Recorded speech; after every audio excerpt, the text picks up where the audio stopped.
taking a deep breath as we land here in your Chi Time with me, Clara Apollo. So Chi Time's your conscious living show. We are making inquiries into our truth, our own personal truths, and to the truth of how we relate to our friends and family and how we relate to our world at large as well. What does the truth mean to you? Now, I'm a Qigong teacher and practitioner, and I'm not going to say I'm obsessed with Qi, but I am very grateful to Qi, C-H-I or Q-I, depending on how you want to spell it, Leaha. Yeah.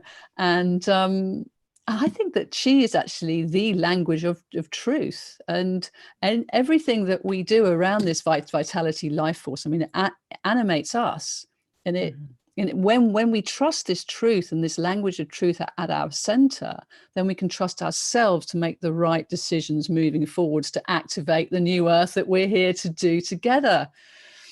And so my guest on this episode is the inimitable Leaha Mattinson, who I will do a formal introduction of because you are so awesome. She is a change management specialist, a coach, a speaker, and an author who truly walks her talk. Because 12 years ago, Leaha learned that she would someday inherit Huntington's disease, which is a genetic neurological condition that progressively affects the brain and body. Now, this devastating revelation, I can't imagine what that was like when you first got that, Leaha, but you've turned it around now and made it into a remit to really live your truth and your vitality and your conscious awareness and everything that you stand for, and indeed walk your talk on with you have such enthusiasm. You have that as well. I do. And yeah, and this beauty, this vitality that runs through you, it's such a grace and a beauty, and it's just a real joy. And Leaha and I met each other because we're both presenters on UK Health Radio, and we just recognized an energy there, and I think got in touch with you. We started having chats, and then I've been on your show, and now you're on my show, and we've both got very similar threads running through here because your show's called Master Your Life. Yep. And sorry, I was just going to say the author, the book you've written is called Silver Linings, which I love. That's something that has always run through my life as well. So welcome. It's a total thrill. Thank you, Clara. I'm so glad to be here. Clara, you're so awesome. Yes, we're going to do our own little dance. I know those of you who are not watching YouTube are really missing out. I think it was in our first meeting, Clara and I were playing air guitar together. So if that tells you anything about the playfulness and delight that we share. As being, yeah, it's just wonderful. Hey, so if you want to see this, it is on Chi Time TV on the YouTube channel. But this is obviously going out on UK Health Radio as well. So there is this excitement, there's this lightness of being here, but there's also a depth of a personal inquiry into how on earth we manage ourselves at this time of great change and opportunity, and what can we believe in? What is the truth? Is the truth out there, or is the truth in here? Right. Oh yes, definitely. And I think that that is such the most important and fundamental question that we can ask ourselves each and every moment of each and every day. And part of the gift of having this Huntington's disease diagnosis 12 years ago is actually, it's a familial disease. So I have actually been carrying this genetic status around with me from the time that I was, created. So I only found out about it 12 years ago, but have actually been living the reality of it for 50 some years. We won't go into the sum. It's a little more than 50. And it's like once you know stuff, you can't not know it. So there's this interesting thing I think in life where, and I'm sure this is congruent for other people, is that you have these constant little pickings of truth that you go, oh, now I know that about myself. Now I know that about myself. And that unless you're dissociating, which some people absolutely do as a part of a coping strategy, then you need to embrace these things and kind of see them for what they are and accept them and kind of work through the process of whatever they are so that you can manifest the best life that you can possibly have. So in my case with that genetic status, getting the piece of paper in my hand was just it was like, you have inherited, you could have knocked me over with a feather. Like, what? I have inherited this thing, because I was completely convinced that I hadn't. So it's just a funny, it's a big, long testing process. It's months and months and months of genetic counseling. And then you go for a blood draw, and then you get the report from your doctor. Anyway, people can read about the story if they'd like to in my book, which is great, which you can find on Amazon. Wonderful. And again, it's like any good work of our life, what we believe and how we manage these things changes as we become more wise. So I would say that the big differentiator between then and now is that I definitely understand that the fixing of that, or the resolving of that inside myself, is a constant process. It's not goal setting. It's a different beast. It's a different thing. It's not goal setting to fix things. And so, I think in that time, goal setting was a big way that you manage everything in your life. Oh, set some goals and try to knock those off. And if you can run through your checklist of things you've accomplished, then you give yourself a pat on the back, and you're for sure going to get a result. But that's not reality. It's all changed now, hasn't it? Because what they say, like with 2020 desk planners, it's like, well, we don't need those. It's just like, but how can we plan? How can we manage ourselves? And this brings us really beautifully to the now moment. If this is all we really know, how can we enjoy and be in the truth of the now moment with whatever we've got going on? Because everybody's got something going on. How can we trust ourselves enough to want to just land and be present with our breath, with the air, with the elements, with nature, with the one another?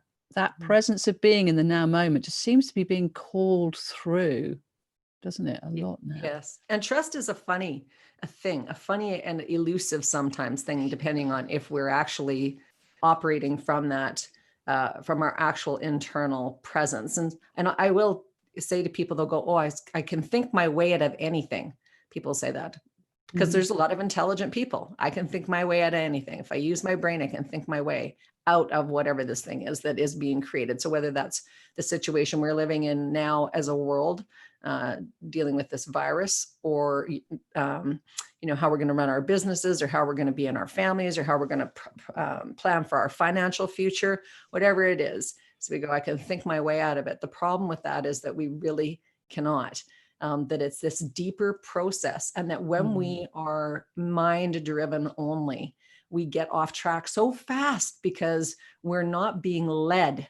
Things are forced. It's like a forced way of living your life, versus this internal voice of wisdom, which is, it's about getting quiet. It is about being in the now. It's also remembering, maybe even from the time when you were just little, if you can, close your eyes and think about that, and think when you were little, how you felt when you were connected to yourself, and that you could hear your internal voice, and that it's a delightful little innocent place to be. And you can tell the resonance of this internal, your actual personage, your actual being, by the delight that you feel when you connect with this deep, wise part of you. And the wise part of you, when you're connected to it, gives you goosebumps. It tells you when the people who you are commiserating with, or doing business with, or contemplating being in a relationship with in any way, are good for you. Not good, but good for you, because everybody's good. Everyone has this same inner essence in them. Recognizing that our path will be lit for us.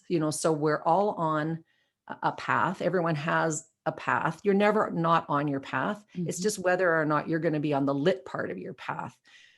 And so this going, am I lit by this conversation? Am I lit up by this action that I'm doing? Am I taking delight in it? And also the really serious things in life, are you lit up about those as well? So a lot of people will assume, because you've gone through some challenge, that that's got to be your noble purpose, right? Oh my God, I would have 7,000 noble purposes, because I've been through a lot of stuff. I've experienced a lot of things. So it's not necessarily true, right? You need to be able to tap into this delightful innocent voice, wise voice. Yeah. That leads you to whatever the next thing is and the next thing. So it might not even be the next logical step. It's the next led step. That's the inquiry and truth. Yeah. It's this internal thing. And so there's a certain amount of fear around landing in the present moment for a lot of people, which I get as well. Fear of being alone with yourself. What are you going to find there? And you've just introduced us beautifully to that center of you that is like your own best friend. It's, I mean, some people refer to it as the inner child, or the inner guru, or the inner shaman, or the inner teacher, that inner tuition, that place where you go to, where you know you're seen, held, nurtured, respond. I mean, why wouldn't you want to connect with that? Yeah. And you're always connected with it. And I think this is a really great distinction, Claire, because if people are fearful of this, you're not actually communicating with your divine, because the only thing that exists there is love. Yes. Only love. That is the only thing that exists in that space. So there is no need to be fearful. That's all the monkey mind. When you're feeling afraid of going in and looking at stuff, that's because you're looking at the stuff through the eyes of human being, not your divine being, divine presence. And you can't ever leave divine presence. We cut ourselves off, we pinch ourselves off.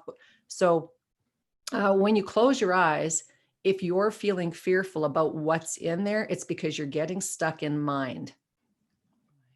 Yeah, that is so true. But you can go round and round in circles with the mind as well. It will take you on. I mean, don't get it wrong. I mean, the mind is a really useful tool, but I feel like now at this whole going from head to heart, which is the way of humanity is evolving, is getting in touch with your heart, into this divine center and space of kindness for self, but then putting the mind to work on topics that the heart would like to find out more about, or we can do this together. So we're working it together. It's not one or the other, because the mind is brilliant. I mean, it totally is.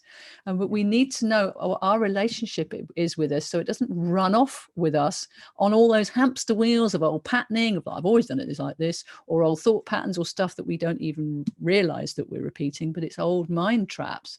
And you're a mistress of this. I'm not going to say master, you're a mistress of this, aren't you? How to change habit patterns in the mind. Yeah. And I think that one of the gifts of being a Chi instructor, because I also am a Qigong instructor, but for many years prior to learning about Qigong, I also was an athletic trainer. And so I always had the balance between, and I always did have the balance between my body was, always moving. And so there was a connection between the heart, the mind, and the body. So it's a really, it's a much more fluid process when you have all of those things in harmony. So when your body is actually moving and your heart is open, and then your brain is connected to all of that channel, it's in alignment and harmony. Where I think where people get tripped up a bit also is they only try to work on heart mind, and they don't work on body at all. So this does not connect. You're disconnected, and you're trying to effort to get that nice smooth flow of all of your divinity working through you, and for your best interest and for everybody's best interest, which people go, well, isn't that selfish? Absolutely. The least selfish thing you can do is to take time to, and it's fall in love with remembering, and actually not even remembering, it's opening yourself and hearing that voice, because that is what actually inspires you for everything that you do. Whether that's how you do your mindfulness practice, whether that's how you do your physical practice, whether that's how you treat your family, how you treat your work, how you treat your colleagues, your comrades, how you think about the world, because you see everybody through this eyes of love and sourcedness. So everybody is equal to you. Everyone's equal. You're not grander. You're not less than. You're an equal. And you see in everybody then their potential. And it's like, oh my gosh, can we have some fun with this? And oh my gosh, because that's how exactly you're connecting at an essence level. And I'm so glad that you reminded us about the embodiment of the heart and mind as well, because when I first started learning Qigong, I wasn't doing any meditation at all. This was 25 plus years ago, a little while back. very busy, single mum, all that sort of Right. stuff. And my first session, it brought me back to the now moment. I didn't even know what mindfulness was. It wasn't a thing back then.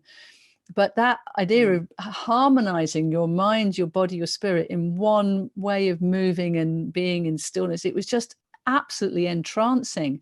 And this is what we want, this sort of inclusivity of all levels and layers of self, so that we're tuning in to the different qualities, the different senses, not just the five senses of the human, but the clairsentience, the intuition, the telepathy, the other kind of more subtle ways that we can pick up information and then integrate it into our whole system.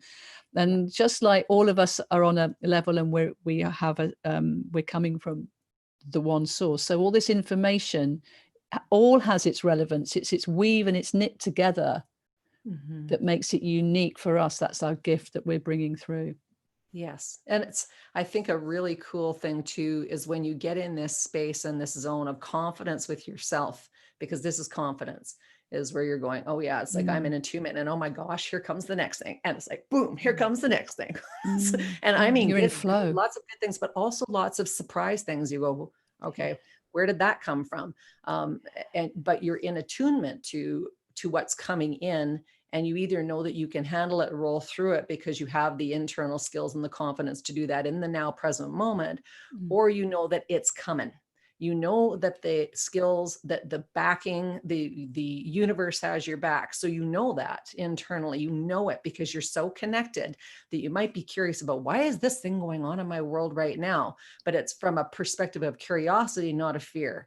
Going, I don't quite understand this, but I know this is where I'm supposed to be 100%. I am grounded in knowing this, that this is where I am to be. This is what I am to be doing today. I don't need to think about what I'm to be doing even 5 minutes from now, but this right now, this is what I'm to be doing. And you know that because you feel it. You feel tuned in, tapped in, sparkly, led maybe is the best. So it's more effortless. Right. Yeah, I love that sparkly. That's the cheese sparkling us up. Oh yeah. And before we came on this call as well, we're checking in with, the best that is going to come through for everyone here and who's listening and viewing. And that's it. You're a participant in this. You're calling forth from us that which you're ready to hear and wanting to explore. And I love that you've brought in the word curious, because it really helps to open perspectives to other stuff that you might not be aware of. It's like, as you said, step out of fear into curiosity. What is this really? What is this silver lining even? It's this whole situation that we're in right now. This had to happen. It's complete, but there's silver linings at play. Seriously. Oh yes, everywhere. And I am going to diverge a little bit, because one of the breadcrumbs, and this is maybe not a divergence, but just an example of what, so that people can go, what does this mean? How does it look? Last week or a couple of weeks ago, Clara, you had on your show a guest, this Sacha Stone. So Sacha, yes, wonderful guest, right? So I tuned into that episode, and I listened to podcasts, and I'm sure like all of you listen to a lot of podcasts or shows, and then you go, what's the thread that I picked up from that? But a lot of TV and YouTubing and whatever else is really mindless. Like it's just, so you go, well, really, I didn't take anything out of that. Or not much, or nothing that is certainly I'm going to follow up in my life. But when I listened to that interview with Sacha, it was then I went, oh man, it's like, there's just a thousand things, which I'm not going to go into, but I spent my entire, however many days it's been since I saw that interview. And I just went, oh my God, I got to find out more about this. And I got to find out more about this. Do you notice that I said, oh my God, I got to find out about whatever, because that is the God essence in us. That's God saying, hey, I got to find out about this. It's like, it's curiosity. Not, it's so you become time not oriented. This is another big clue about whether you're actually in flow or if it's efforting. And so it's like, you become time not oriented. You're just going from one breadcrumb to the next delicious breadcrumb to the next thing. And all the way along, you're riding this wave of interest, curiosity, enlightenment, delight, horror, like, woo, it's like, and then going, but it is like, what's the next thing? What's the next thing? And you'll find along that breadcrumb trail that some of the breadcrumbs aren't for you, which I will also say again, because you'll just go, well, not that interested in that, but wow, I need to know more about that. Wow, I need to know more about that. What did I miss about this other thing? And so you become time not oriented, very passionate, very quickly, and energized from such a powerhouse that is not you. Yeah. Well, it is. It's coming through us, isn't it? But it's coming through. And I love that, we are riding on this wave of energy that is supporting us with such vitality and purpose. So Leaha Mattinson is here with us on Chi Time. We're talking about diving into the truth within us, and also how that shows us the way forward when we're in touch with that internal barometer, that compass of reality, and how when we can be inspired by the people like Sacha Stone. So you can see that episode on my Chi Time TV YouTube, and he's also coming up next week as well. Yes, because that's the way of it, following through. But absolutely right, the activation through certain souls on the planet at the moment that are utterly speaking their truth, which is what he is doing. And he's no holds barred. He is telling it as it is. And he's going into some really difficult arenas to shine light on, like the human trafficking situation, that I know that this is something that you are so near and dear to my at. heart. Definitely, Clara. I'm actually a counselor by trade. So my first job professionally was as a youth counselor for an entire school division, taking care of kids. And I think this is a story for a lot of people. You're led to doing what you're doing in your life because of of your own experience in life, maybe not being so hot. You go, how am I going to fix this problem, right? So I was raised in the Catholic Church. I was sexually abused. There's, familial stuff has come from that, and lifelong stuff has come from that. That's also affected my family. So it's just interesting with Sacha's interview. Again, I know I'm just going to harp on it because it was so engaging again, of that whole thing about children at risk. And that's my passion, definitely. And I've just ended up because of being led in my life, I've ended up having this radio show, Master Your Life, which I've had now for almost 4 years. And so it's been on a fairly long, consistent time, but I haven't dived in very much into the trafficking side of things. I've talked about relationships. I've talked about even intimacy, but I haven't talked about this whole area of kids' safety in the world. And so when I actually watched Sacha's thing, what I went was, holy, this has lit this fire in me again, where I feel completely inspired to go down the path of that. It's like, what in the hell is going on in the world that we're allowing these atrocities to continue? And I was looking at our own country, in Canada here. And there's a fellow who I'm interviewing on the upcoming week. His name is Kevin Annette. And Kevin has been, for years now, like Sacha, both of them working, not for 5 years, but for 20 years in being whistleblowers on things, in human trafficking, in, this international tribunal of natural justice, working with people who have been living in horrific conditions to get them out of it, but also to create and change policy in countries so that people are actually held accountable. So it's not all woo-woo stuff. It's very much really practical, feet on the ground. How are we going to do stuff about this? And again, coming back to the beauty of YouTubing and having channels that we can listen to each other, so important, but not activating on this stuff is what actually sucks the life out of us. it's the thing that draws our confidence out of us.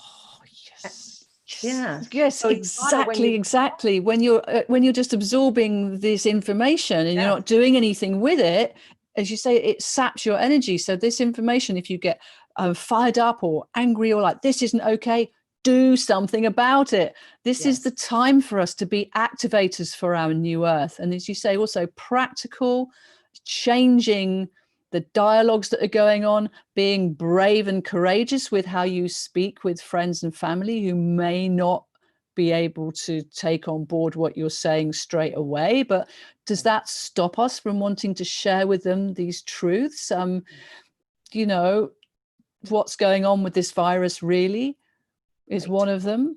What's The going other on with is 5G? what's going on with 5G. Massive summit last weekend, a major amount of scientists going, this, and this. This is proven. This is statistics. This is actually showing you how unhealthy this is. And this whole neurotoxicity and all the other levels of toxicity. That's the one I want to talk to Sasha about, actually, because this is what his summit, the World's Sovereignty Summit. We are giving our sovereignty away. We don't even realize we're doing it. So we have to have these conversations now.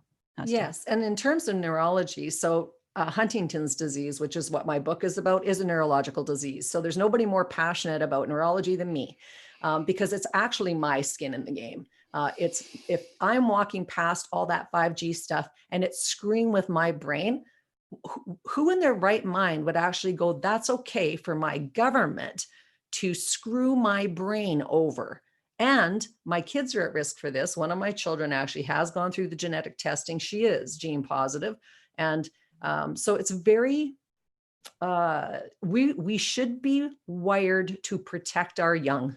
Yes. That's how we should be wired. And we become so dissociated through marketing and through 5G and through the other internet technologies. We become so dissociated, and through other abuses of our lives, we become so dissociated. It's almost like we become a tribe of sociopaths, where it's okay for anybody to do whatever to us, and for us to just go, oh, whatever, that's fine. Because it's like you roll over, and are we rolling over and just allowing, the foe to eat our belly, as gross as that sounds, but that's actually what it's like. I look at my children after I watch some of that 5G apocalypse, and I sent that out to everybody. It's a movie on YouTube, so you can all look it up. 5G apocalypse. Educate yourself. Exactly. That is the key. Educate ourselves. But where can we go for the truth? Because that's the other question around truth inside us. We talked about that. The truth externally, where can we go to actually find the information? Well, I'm sorry, folks, but it's probably not mainstream media. You're going to have to do your own questing. And as you were saying, follow your breadcrumbs, follow people that you feel in connection with. And there's an alignment, there's a recognition in your heart that you go, hang on, this is resonating with me. This feels like a truth that I like. Think about who wouldn't want to protect the young, the children. I mean, who wouldn't want to do that? Right. So from 5G to genocide.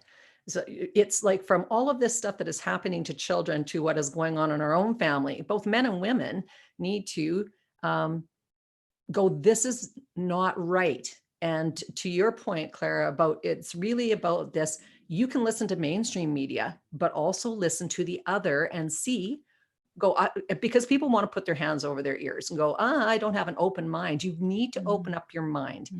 Even if you disagree with everything you watch 100 things and try to get into resonance with something where you go, oh yeah, that actually does sound right to me. So you don't have to listen to only stuff that's on the right-hand side or the left-hand side. Is explore for yourself, because here again is the thing, guys, is that you need to find your lit space.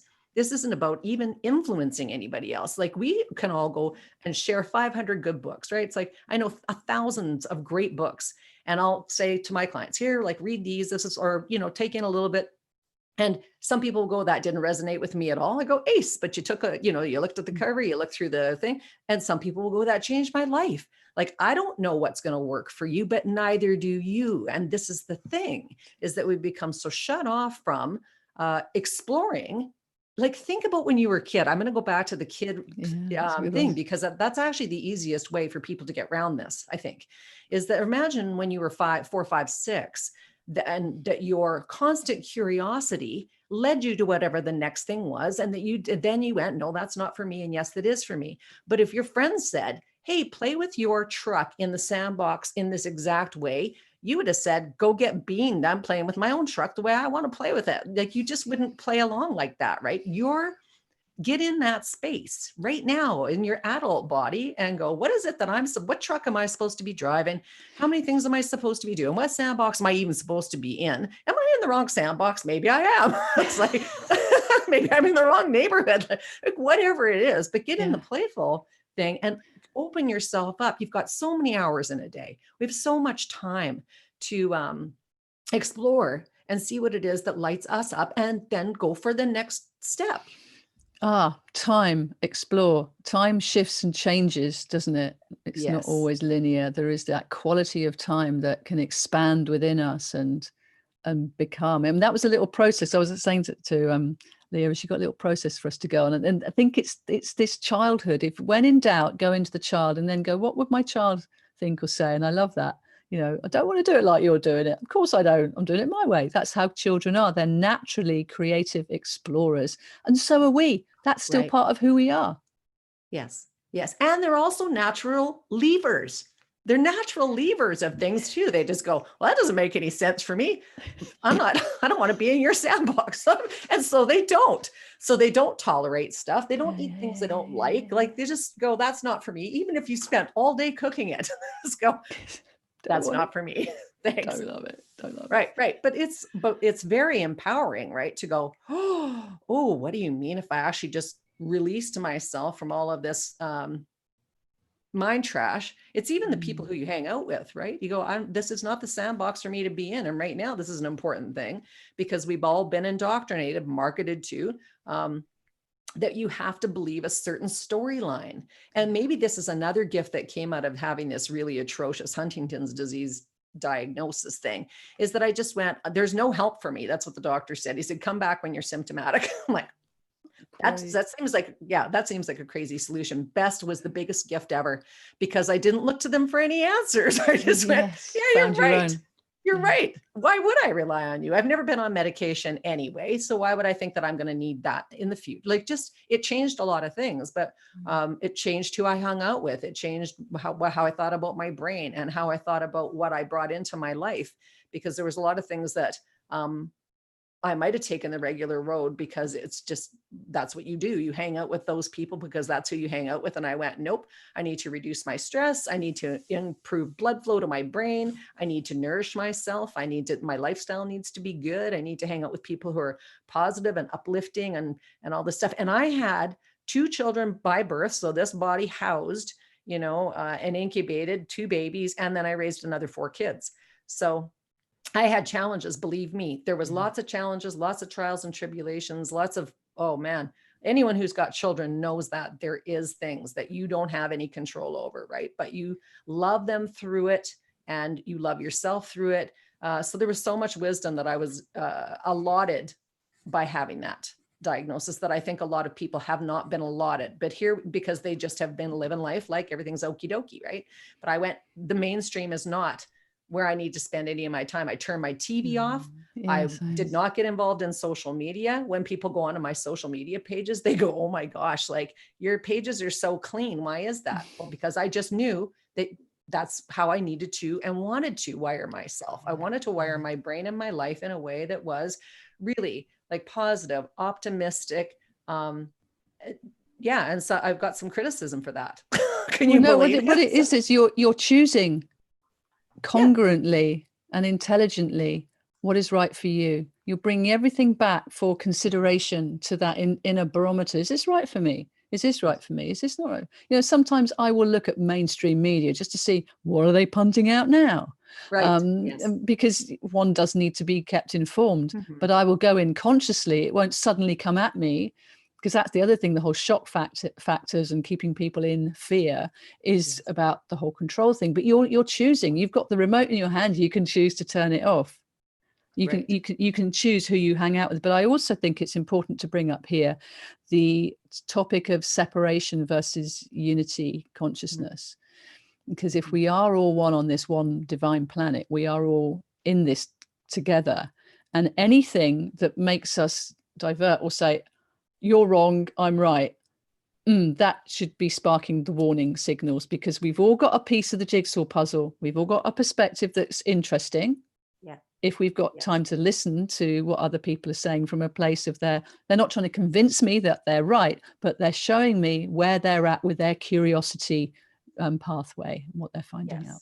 Yes, absolutely. And that we're quanta, we are all one. We are all one, whether you want to be or not. And if you want to live this truth out in your life, you can do it. If a really effective experiment If you have family or you're living in and cohabitated with somebody, get up in the morning and be unhappy intentionally and see how that goes. And then get up in the morning and be happy and see how that goes. And you don't have to actually say a word.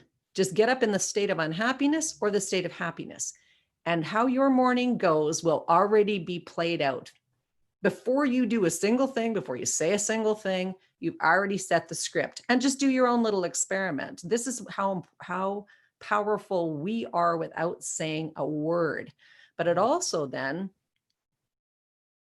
I think, behooves us to go, what is it that I would want for the person I love the absolute most in the world? So get a picture of whoever that is in your life and in your mind. Like, who is it? If it's yourself, great. But if it's some little other being, if it's your husband or your wife or your children or your grandchildren or one grandchild or whatever it is, or your dog, whatever it is, get that in your mind about how would you want them to feel as a direct result of something that you have thought or done. Because for most of us in the space where we find true love for something outside of us, and we want to create that loving energy, it's not things that you do. It's just a love space that you hold for that little being. It's an adoration that comes from the divine. It's absolute adoration. You're tapped in. You feel tingly when you think about that person or that thing. You can visualize their little smile, or you can visualize the love that you feel when you're in the space connected with them in your mind. You don't even have to be with them. That's how powerful we are. That's how powerful you are right in this moment. You don't have to see them. You can just imagine. That's how powerful our imagination is. So when you think about that, you have this incredible power always flowing through you, that you affect people on this level from moment to moment to moment to moment to moment. And so it's an instant thing where you can make everybody feel incredibly loved by getting into that space yourself. So we don't even need to be in the same continent. You need to be on maybe the same planet, and maybe that's even arguably not true, in the same universe. But when you've got that much power and you think about people from that divine, just if I could create one feeling today for everybody, how could I create love? Oh, well, it's easy, because all I need to do is think about and get in the space of love, which is always accessible. So when people go, I can't do that, I go, I bet you just did it with me right now. Because you are love. It's not about getting in the space of it. You are it. Yeah. Right. So yeah. I am love is what you are. I am love. So when you're there, just give that out to the world, and you affect everyone at this quanta level, which is completely unexplainable. People go, how is that even possible? Phones will start ringing. Opportunities start happening. Life starts to open to you. Mm-hmm. You feel in flow. You feel really energized and good and timeless. And it's just staying in that now to now to now, which we can also do. People go, how do you stay in that space all the time? I can think about, I'll tell you who my little avatar is my grandson, Isaac. I think about him and I just go, oh my God, it's like flooded with love. Yeah. And so it's like, we all have that capacity. It's just, we want to stay in our thinking cerebral mind so much, because that's where we think the juice is. But did you feel incredible when you get into the incredible space? It's like, yeah. So why wouldn't you want to be invited into that again? So having the experience for yourself, honors and engenders within you, and then you ripple that out into the multiverse. Oh, Leaha, it's been an utter pleasure to have you on Chi Time. How can people find out more about you, sweetheart? So thank you, Clara. I love talking about this kind of stuff, because this is important. It is, we're so powerful. We're so powerful. And it doesn't mean we don't do real work in the world. Doesn't mean any of that, but it does mean that we can come in people from a tapped in place. Yeah. Tapped in is 1,000,000 times more powerful than anything that we're going to effort ever. Yeah. It's just like, I'm going to try this. I'm going to try that. I'm going to try this. I'm going to try that. And then you're exhausted, right? But when we're tending to this, the truth and inquiry of ourselves, of going like, when do we become this person who tolerates feeling yucky all the time? We've become tolerant of that versus I know, again, I will cite, people go, how can you be, how you sugarcoat everything? I get that from, I'm not sugarcoating. I'm I like, choose it. I choose it. Yeah. Yeah. Exactly. Doesn't mean that I don't talk about the things that are hard. I just don't talk Mm. about them the way that you do. Yeah. We don't go around the whole drama loop, because what Right. you focus, if what you focus on grows, what are you wanting to proliferate into the world? Do you want more of disharmony and worry and disease and fear and famine? Mm-hmm. Or do you want to bring through the truth of the reality? Actually, it's a joyful, miraculous experience for most of us here on the planet. I know a lot of people are struggling, but when we are lighter and more joyful and we bring that energy through into the earth, other people can pick up on that, and we can also assist and help in ways that we may not even be aware of right now. Right. Yes. Yes. And we talk about Mm. important issues. It doesn't mean that we steer clear of things that are not important. And much I'll go back to like this, the highlighting of our most, recent upcoming guests, what Sacha talks about Yeah. important things, but he's a holy light. He's a lit guy. Yeah, totally lit. Yeah. Yeah, and yeah. so incredibly, when you spend, this is an interesting thing. The 5 people who you spend the most time with are the people who you most end up really vibing like. So, and again, this was a gift given to me by my executive coaching career and my health coaching career and my informed through the Huntington's disease thing, is there's a lot of victims. There's a lot of people who feel like they're never going to get out of anything, that here comes the next tragic, horrible thing. You really need to learn to wire yourself to who are the 5 most optimistic, positive, real people, that are, and it doesn't have to be, it's probably not a celebrity. It's probably people who are in your, own space. It could be your mother or your father or your children. It could be like an excellent business professional. It can be people who are on the outer edges of things that you have a lot of respect for. And you don't need to respect and whatever the entire, story of their life. None of it, all of us have done things that we're not proud of. Every single person, because we're humaning. Right? Is that forced drug? Yes, exactly. So if you look into anybody's past with a fine-toothed enough comb, you're going to find stuff about them that you go, can't believe they did that, or can't believe that was their life experience, or whatever. It is completely irrelevant. It's like, where are people right now on the trajectory of their life, and how are they uplifting, positive, optimistic, and real? Like, how are they helping to move things, shape things, expect the best? What are they transforming? Is it something I'm interested in transforming?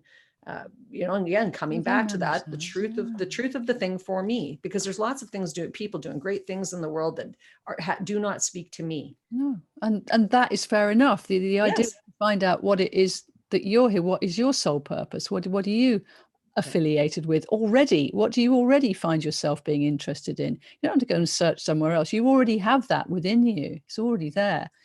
Leah, we can chat forever and a day. How can people get in touch with you? You can find me on Master Your Life on UK Health Radio. You can find me on my Facebook pages, Leaha Mattinson. Yeah, I have a few Facebook pages. So you can join my closed group, Health on Command. You can also come to leahamattinson.com, and there you can find the links to everything that I'm up to in the world. So, and also just note, my name is spelled very funny. My mom had a good sense of humor. It's Leaha is Leaha, like Leaha, ha ha ha. And then Mattinson,